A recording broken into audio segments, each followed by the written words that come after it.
So I won't be here Friday, and Colonel Lindquist approved that we can do this by video.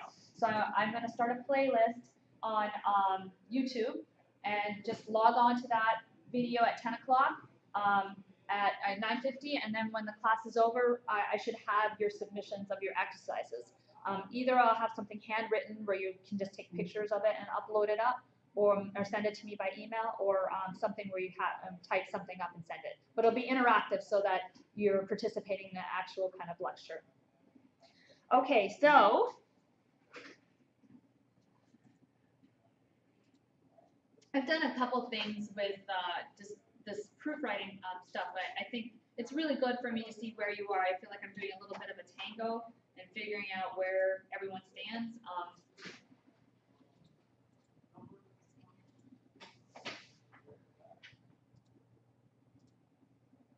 This opens up in a second. And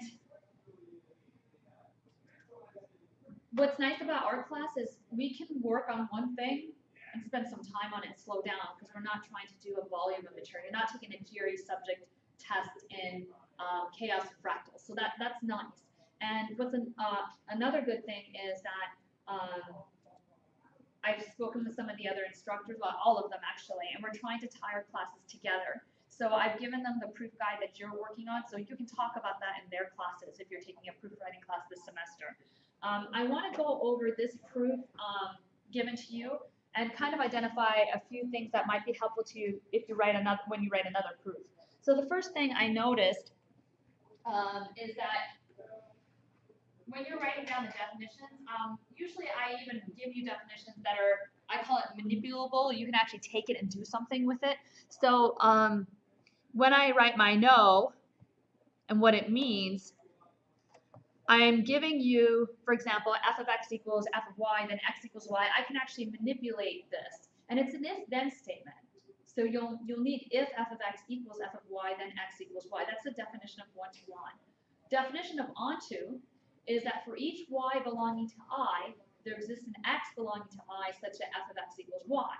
Now, you can prove that this means that in set notation, f of I is equal to I. That is less desirable in a proof because it's hard to manipulate. That doesn't mean that you can't do it. But if you have f of I is equal to I, this is a set, and this is a set, and they're equal sets. So what this means, if you want to expand this, what it means is that if x is a member of the set f of I, then x is a member of the set I, that's containment in this direction.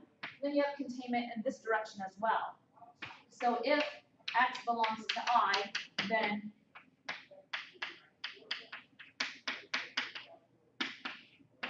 so in math, we write a lot of notation that's compact. This actually means this, and this you can manipulate. It's not easy. It's not preferable to me, but that to each its own. You know, this is a set notation, and you can go the route of sets and use set notation to actually prove something. But this is a consequence, that f of I is equal to I. This is a consequence of this definition right here. For each y and I, there exists an x and I such that f of x equals y. What do you have to show? Well, some of you had written, well, I have to show that there is an inverse. Well, that's it. You didn't have more there. But you want to write as much as you can, and something that you can get your hands on. Something with an equal sign in it, you can get your hands on. So when you write this piece out, when I call it expansion, the trick is to expand it out, and there's no set way to do this, but expand it out in some way that you can have an equal sign there. So you have to show something equals something else. That's the best possible word. I wrote down a statement here on this board that comes from real analysis, but that's an example of something that you took something like every bounded sequence has a convergent subsequence. That's compact. If I want to write that as an if-then statement, I'd rewrite it as, I'd actually put symbols in there. Okay, if xn is a bounded sequence, then there is a subsequence, and I put the subsequence notation such that it has a limit. And that, when you expand that further, is even more like, starts to really start blowing up. But then you need to have things that you can work with your hands. Okay, so now I've clearly broke this down. what it is I know, what it is I have to show. The next step is to prove this. Whenever I have to show there exists, that little symbol there exists, those proofs are kind of tough because you actually have to show there it is. Here it is right here. So I need to actually construct that function g. So how am I going to do that? I conceptually showed this to you on the board, but the idea is that I need to take things from the world I and map them back to the world of where the x's came from in the domain.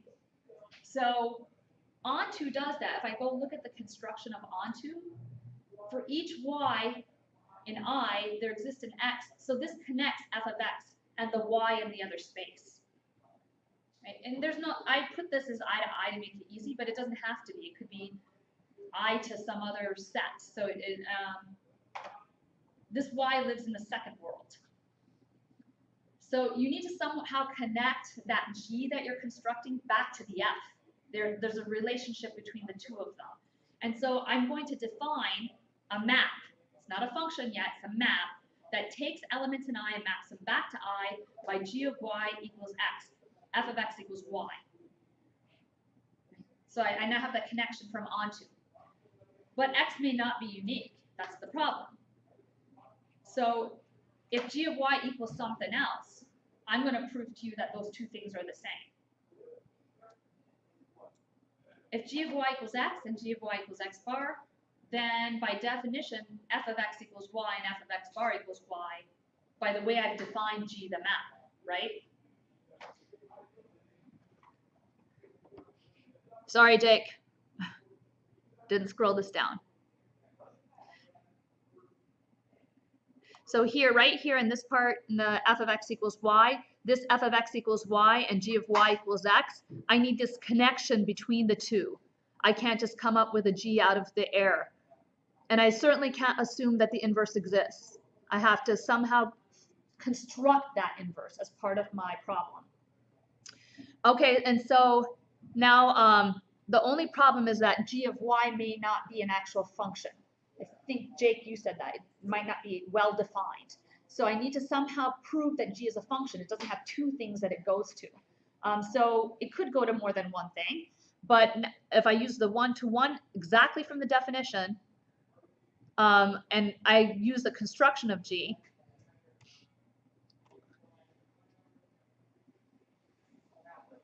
I get that x bar is equal to y bar.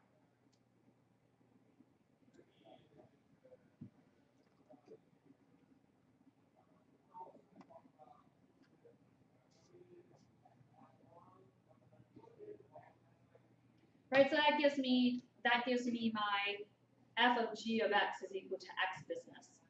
Now I have to show g of f of x is equal to this other direction.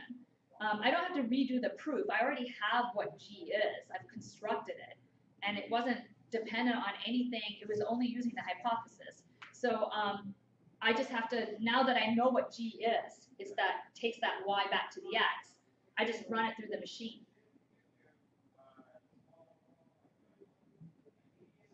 And it gives me that other side.